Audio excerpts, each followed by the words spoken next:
¿Qué tal, amigos? ¿Cómo están? Me da mucho gusto saludarlos el día de hoy. Son alrededor de las 4:30,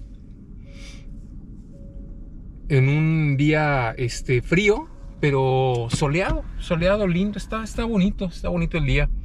Ahorita la temperatura afuera son 13 grados, un poquito más frío de lo que podríamos así considerar como muy agradable, pero con sol.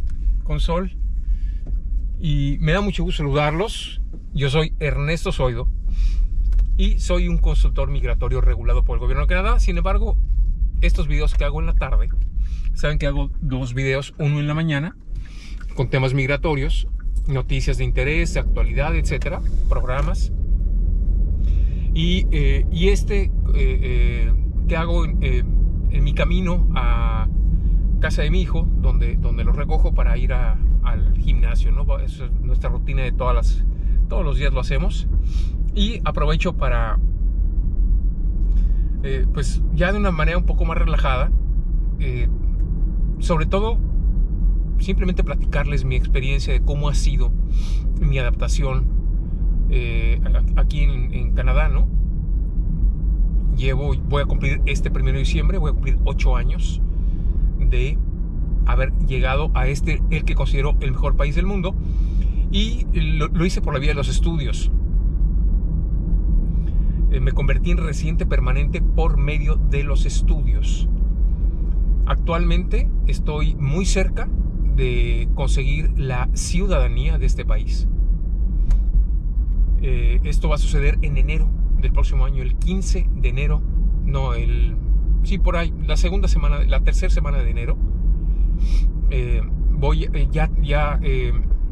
junto los 2 años que son necesarios en el caso de los estudiantes para poder comprobar el tiempo, que típicamente son 3 años. Es decir, pues, después de cuando una persona se hace residente permanente por otra vía, una vía distinta, tiene que permanecer 3 de los últimos 5 años en Canadá, o hace los 3 años así corriditos a partir de que se hizo residente permanente sin salir del país y aplica, o si no, se toma también una ventana de los últimos 5 años y se computa cuántos días estuviste, y tiene que ser el equivalente a 3 años, con la excepción de los estudiantes, que son 2 años. Entonces, para mi caso, el próximo enero cumplo ya 2 años como residente permanente. Me acreditan 1, que es el que estuve como residente temporal, y aplicar a la ciudadanía. Típicamente tienes que hacer un examen y un examen de conocimientos generales, muy interesante, y un examen de inglés. Sin embargo, a los mayores de 54 años ya no nos exentan de eso, no nos dejan presentar. Yo tenía muchas ganas de presentar el de conocimientos generales, pero ¿qué se le va a hacer? Entonces ya no presento ningún examen, ni de inglés ni de conocimientos generales. Simplemente hago mi trámite, ¿no? Lleno los formatos y espero que me inviten a la ceremonia, en donde me van a entregar mi acta, y ya con ese documento puedo pedir pasaporte. Y en el momento que tú te haces ciudadano, le llamamos en México por naturalización. Entonces eres tan canadiense como podría ser Justin Trudeau, el primer ministro, o Sean Fraser, el ministro de Inmigración. De hecho, esa frase la tomé de un discurso de Sean Fraser, en una ceremonia, de hecho, en la primer ceremonia en vivo después de la pandemia, donde se otorgaron certificados de ciudadanía a cualquier cantidad de personas. Les dijo, y fue un discurso hermoso, ¿no? Muy emotivo, sobre todo porque llevaban, creo que 2 años sin una ceremonia en vivo, sin una ceremonia. Entonces fue muy bonito, porque les dijo: a partir de este momento ustedes son tan canadienses como yo pudiera, como fue, you're as much as Canadian as can I ever be. algo así. En este momento son tan canadienses como canadiense pudiera ser yo, o como canadiense soy yo. No me acuerdo muy bien el juego de palabras, pero fue un mensaje muy bonito porque ya en el momento que tú te haces ciudadano por medio de la vía migratoria, aquí no hay ciudadanos de primera y de segunda, es exactamente igual. Si yo el día que tenga mi pasaporte, más bien desde que tenga mi certificado de ciudadanía, yo al tú por tú con cualquier canadiense. No tengo aquí ahorita, soy residente permanente, tengo todos los derechos y todo, pero aún así si cometiera por ejemplo un delito grave, me mandarían de regreso, me podrían deportar, ¿no? Es decir, si la cosa fuera lo suficientemente grave, como ciudadano, bueno, haces algo muy malo y te mandan a la cárcel, pero no te mandan a otro país, ¿verdad? Entonces, obviamente yo voy a hacerlo, voy a ir hasta la ciudadanía, hasta tener el pasaporte, y ahí voy a considerar que al menos mi proceso ha terminado, ¿no? Me voy a tardar 8 años, porque lo voy a hacer en enero, en diciembre cumplo 8, lo voy a hacer con 8 años cumplidos en Canadá. Y bueno, para no desviarnos mucho del tema, les comento que yo después de algunos intentos fallidos de estudios aquí en Canadá, primero estudié para piloto privado, empecé a tomar clases de aviación en una escuela que se llamaba Toronto Airways, y empecé con la escuela teórica, y posterior a ello tuve mi primer vuelo le llaman Discovery Flight, que es cuando tú te subes ya del lado del piloto en una Cessna, en una avioneta, y tu instructor se sube del lado del copiloto, ¿no? Sabes que los aviones tienen duplicados todos los controles, entonces el piloto, digamos que tu instructor despega la avioneta, y una vez que el instructor considera que es seguro, que hay condiciones, entonces te pasa los controles a ti y haces algún tipo de ejercicios, ¿no? Lo giras a un lado, lo giras al otro, levantas la nariz, bajas la nariz. Lo disfruté muchísimo. Tengo por ahí fotos, igual y es oportuno que ponga una foto debajo en la descripción de este video, ¿no? O en los comentarios. Bueno, más bien creo que ninguno de los dos se puede, pero bueno, de alguna manera puedo subir una foto. Entonces, déjenme estabilizar mi velocidad para que haya un poco de tráfico. Pero está lindísimo el día, está muy bonito. Entonces me di cuenta que como tenía nulo conocimiento migratorio en ese entonces, y me puse a leer, y me di cuenta que ese curso no me llevaba a... Lo que pasa es que yo tenía mucha ilusión, yo tenía ese sueño de ser piloto, por muchos años lo tuve, y entonces pensé que era mi oportunidad. Tenía algunos ahorros y tenía mi negocio en México funcionando y todo esto, pero migratoriamente no me llevaba a ningún lado. No me llevaba hacia la consecución del permiso de trabajo postgraduación, que es lo que se necesita después de los estudios para poder continuar tu camino a la residencia permanente. Entonces, y además, increíblemente caro, increíblemente caro, la organización muy mal, muy a discreción del instructor, cuántas horas te cobraba, no había así como que una estructura donde supieras a ciencia cierta cuánto ibas a pagar. Cada clase me salía más entre 350 y 400 dólares. Lo dejé, simplemente lo dejé, era financieramente inviable, y además, sobre todo, no me llevaba a la residencia permanente. Y después de ahí entré a un colegio privado para estudiar como paralegal. Sin embargo, en esos tiempos cambiaron la ley, y los colegios privados, o el colegio privado donde yo estaba estudiando para paralegal, no iba a poder obtener el permiso de trabajo postgraduación. al terminar el curso. Entonces, igual, lo dejé también, lo empecé, lo dejé. Y hasta que entré a Seneca. Cuando entré a Seneca, pues bueno, me inscribí en un programa. Entré con muchas prisas porque yo tenía que registrar a mi hijo en el colegio público, y yo necesitaba tener un estatus. Yo en ese entonces tenía una visa de negocios y necesitaba tener el estatus de estudiante internacional o de trabajador internacional para poder inscribir a mi hijo, que en ese entonces tenía 17 años, al colegio público, a la escuela pública, y no tenía yo ese estatus. Entonces, y ya empezaban las clases, entonces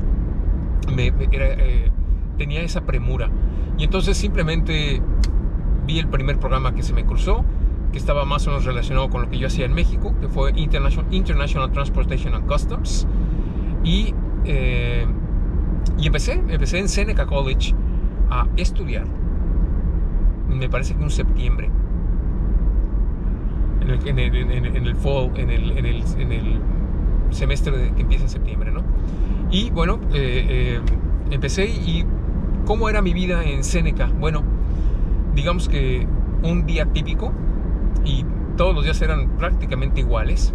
Yo llegaba a la escuela, yo hacía de la casa donde vivía, obviamente no tenía coche, de la casa al colegio hacía 1 hora en transporte público. Tenía que tomar 2 autobuses. Un autobús de mi casa a una avenida que se llama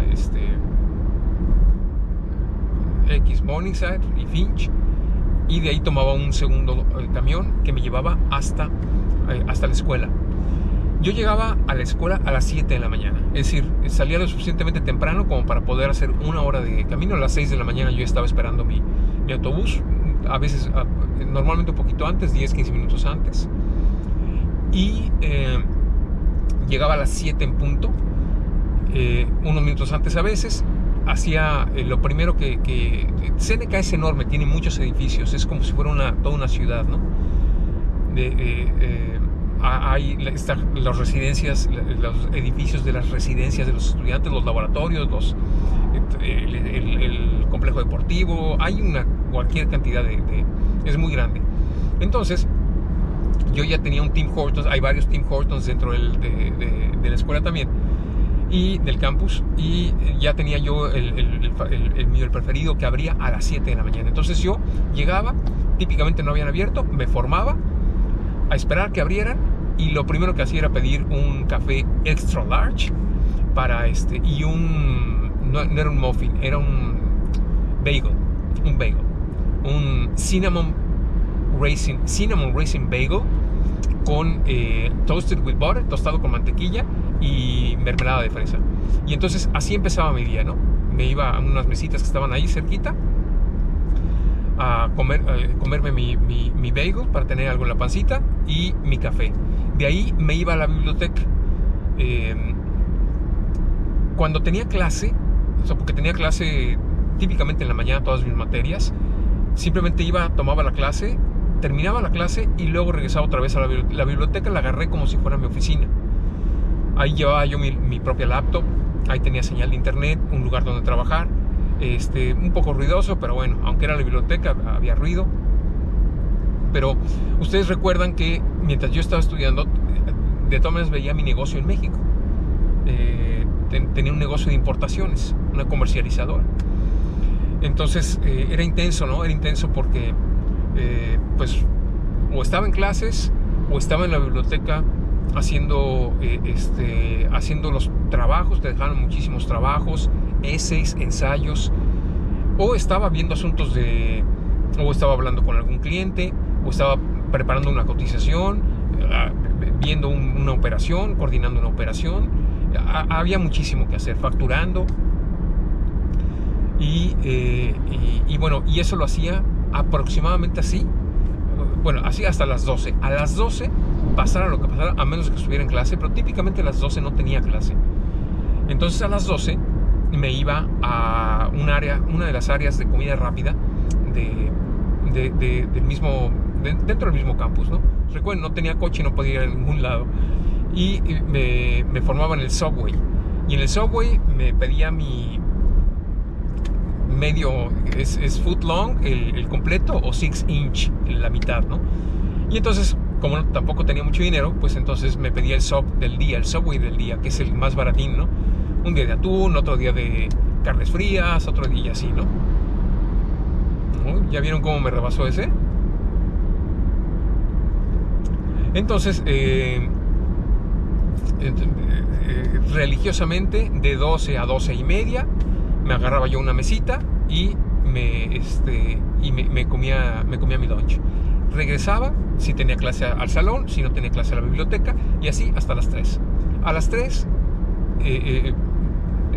si no tenía clase, independientemente que tuviera trabajo extra o lo que fuera, simplemente me regresaba porque tenía que llegar a la casa. Para ese entonces mi hijo ya había salido de la escuela solito. La escuela estaba muy muy cerca de la casa, se iba caminando, de hecho la teníamos enfrente. Y para esa hora mi hijo ya había salido de la escuela y estaba en la casa. Entonces para mí era súper importante llegar temprano. En ese entonces vivíamos mi hijo y yo nada más. Solamente los dos estábamos en Canadá. Y entonces pues ya, entonces ahí acababa mi día de trabajo y de escuela, ¿no? Llegaba a la casa, le preparaba la cena a mi hijo, cenábamos juntos, veíamos un poco de televisión o lo que sea, y al día siguiente exactamente lo mismo. Eso pasaba de lunes a viernes.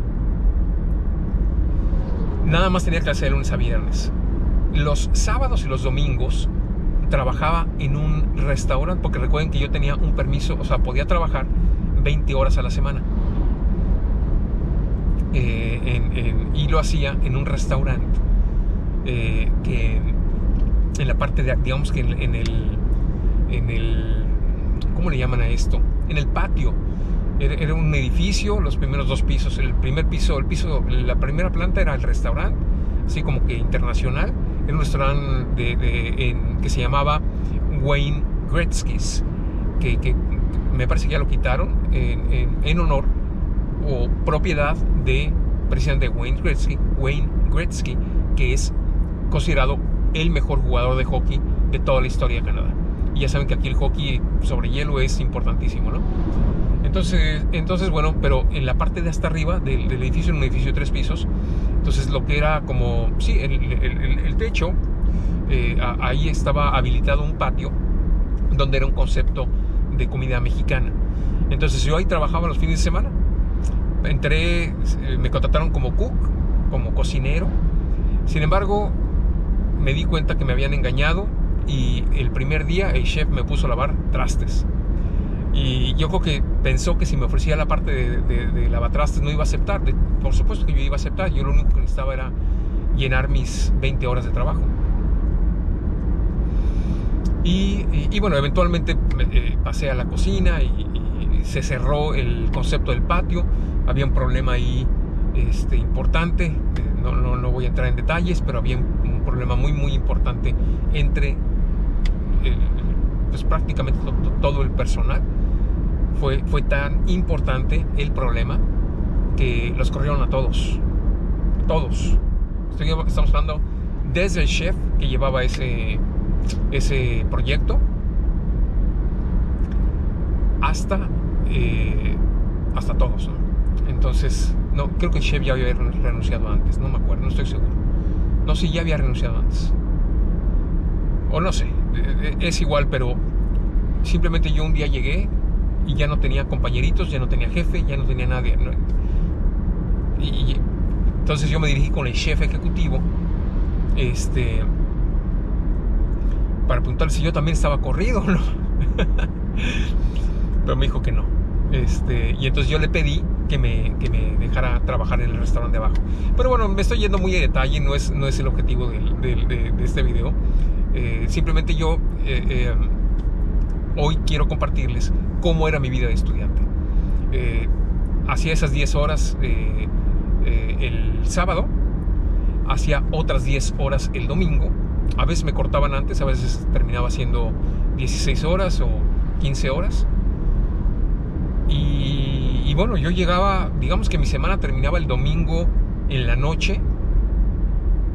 totalmente molido, totalmente erosionado de haber estado, de ir de lunes a viernes a la escuela, de trabajar como loco. Luego las jornadas del restaurante, que no eran fáciles, había que estar de pie todo el tiempo, sobre todo cuando tocaba lavar trastes y todo eso. Era difícil, fue difícil cargando cosas. Fue intenso. Los domingos yo sentía que simplemente no iba a poder levantarme el lunes. O sea, yo decía, ya llegó mi punto, ya llegué al punto de quiebre. Esto ya fue. Pues el lunes, tempranito, a las 6 de la mañana, estaba esperando mi autobús en la terminal de la ADO, como diría Alex Lora. Tal vez ese chiste solamente lo entendieron los mexicanos, no sé. Pero... y todo, otra vez, y todo otra vez, y todo otra vez, todo otra vez, y así 2 años, ¿no? Con sus variaciones, ¿no? Por ejemplo, en el verano no fui a la escuela. Entonces, en el verano me dediqué a trabajar. Estuve arreglando jardines también, cortando, o sea, como jardinero. Que esa es una etapa que no les he comentado mucho. Algún día lo haré también. Fueron 2 años increíblemente intensos. Para pagar mi colegio, el último semestre ya no tenía dinero. No tenía, eran como $9,000. Pero como fui construyendo mi crédito desde el día que llegué, abrí mi cuenta, o sea, desde que tuve estatus, abrí mi cuenta, empecé a sacar tarjetas de crédito, utilizarlas correctamente, y entonces mi crédito fue aumentando, y eso me permitió pagar mi último semestre. De otra forma, no hubiera estado complicado, ¿no? Terminé el colegio, afortunadamente me pude graduar con honores. No lo digo como una presunción, sino para transmitir el mensaje de que sí es posible, es totalmente posible. Llevaba yo materias de contabilidad en inglés, por supuesto, matemáticas financieras, hacía essays que yo no estaba acostumbrado a hacerlos. Es posible, simplemente es algo posible. La estructura está hecha para que los que quieren hacerlo lo logren. Si tú quieres intentar darle vuelta al sistema, cortar esquinas, hacer ese tipo de cosas, no lo logras. El mismo sistema te expulsa. Pero si tú tienes la firme convicción de lograrlo, pero por supuesto que lo logras. Por supuesto que lo logras. Graduarte con honores no te va a servir para hacerte residente más rápido. Es simplemente una satisfacción personal de pensar que incluso con la adversidad lo pudiste hacer, ¿no? Y obviamente me sentí muy contento cuando me llegó la carta. Te manda una carta el presidente del colegio donde te dice que lo lograste, ¿no? O sea, que te graduaste con honores. Me dio mucho gusto, pero cuando me dio más gusto es cuando mi hijo se graduó con honores. Ahí sí realmente exploté de alegría, ¿no? Fue una gran satisfacción, porque aparte yo no se lo puse como requisito, él solito fue tan diligente y tan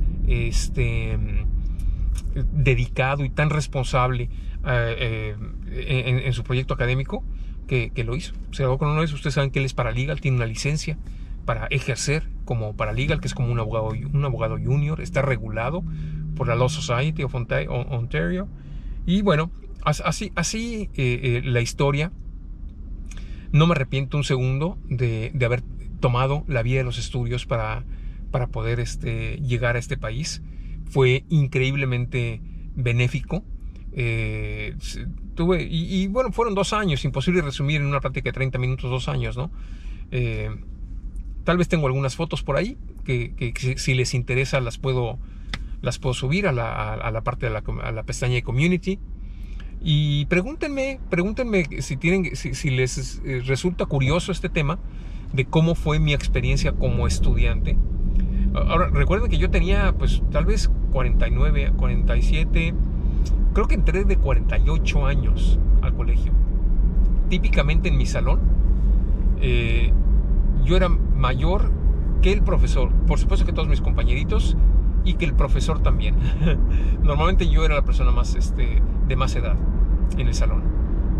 Pero todo bien, todo súper bien. Si tienes proyectado venir por la vía de los estudios y quieres conocer un poco más de mi experiencia, escríbeme. Es consultor@soido.com, consultor@soido.com, y pues me da mucho gusto contestar tus preguntas, ayudarte en lo que pueda, darte algún consejo, alguna recomendación, alguna alerta. Y les invito también que visiten la página de Seneca. Es www.seneca.ca. Para mí es el mejor colegio para mí y para muchas personas, ¿no? Está rankeado como uno de los colegios más importantes, no solamente de Toronto, sino de Ontario. Es sin duda el más grande, sin duda el que tiene el mayor presupuesto federal, el que tiene mayor cantidad de programas, el que está mejor vinculado con la comunidad empresarial, el que tiene los laboratorios más avanzados. Es un buen colegio. Seneca es un buen colegio. Y bueno, lo conozco desde adentro, ¿no? Ok, amigos, pues entonces aquí le vamos a dejar. Yo ahorita ya en unos 3 minutitos llegaré a casa de mi hijo para que nos vayamos a nuestra tarde fit. Está muy contento porque mi hijo está avanzando muy rápido. Por sus condiciones de edad, y mi hijo es muy flaco, ¿no? Es muy flaco, no tiene nada de grasa. Entonces todo el ejercicio que hace, se le va inmediatamente empieza a aumentar la masa muscular, ¿no? Entonces sigue estando muy flaco, pero al menos ya está teniendo muchas satisfacciones de lo que estamos haciendo en el gimnasio, y aparte nos la pasamos bien, ¿no? Aprovechamos para ponernos al día, y convivimos. Tengo la enorme fortuna de poder convivir con mi hijo todos los días, todos los días. Y bueno, yo me despido, no sin antes recordarles que el tiempo es el recurso más valioso con el que contamos. No lo pierdas. Hasta la próxima.